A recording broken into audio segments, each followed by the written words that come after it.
जिस नेकी को तुम भूल गए उसने तुम्हें याद रखा। पिछले चांद की रात उस लड़के के लिए मौत का पैगाम बन गई थी। वो चुड़ैल फिर से उसके सपनों में आई और इस बार उसके बिस्तर के नीचे से हाथ निकालकर उसके पांव पकड़ लिए। तुम सिर्फ मेरे हो, कोई और तुम्हें छू भी नहीं सकता।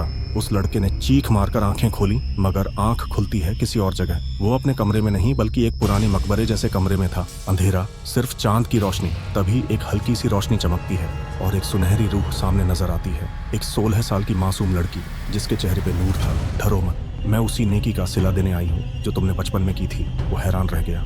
उसने पूछा, मैंने क्या किया था? तुम्हें याद है एक रोज बारिश में एक छोटी लड़की रो रही थी जिसे सबने इग्नोर कर दिया था। सिर्फ तुम रुके थे, उसे छाता दिया था और घर छोड़कर आए थे। वो मैं थी।